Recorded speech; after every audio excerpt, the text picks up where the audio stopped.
मुंबई, ठाणे, पुणे स्वबळावर लढवण्यावर भाजपची चाचपणी। अमित शहांकडून मनपा निवडणुकीत स्वबळाचे संकेत। विश्वसनीय सूत्रांची झी24 तासला माहिती।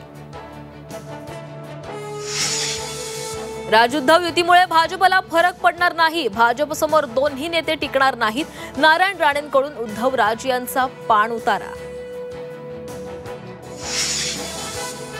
मत्स्योद्योग मंत्री नितेश राणेंची भाऊच्या धक्क्यावर धडक। बांगलादेशी मच्छीमारांसंदर्भात कोळी बांधवांच्या तक्रारी।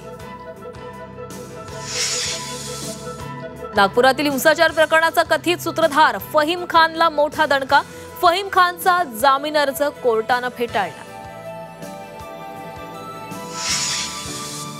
संभाजीनगर एन्काउंटर प्रकरणी अमोल खोतकर सोबत असलेली तरुणी पोलिसांच्या ताब्यात।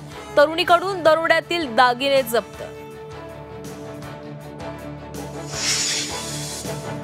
राज्यात मुसळधार पावसामुळे 37,000 हेक्टरवरच्या पिकांचं नुकसान। 29 जिल्ह्यांमध्ये पावसाचा धुमाकूळ। आजपासून नुकसानग्रस्त भागांचे पंचनामे होणार।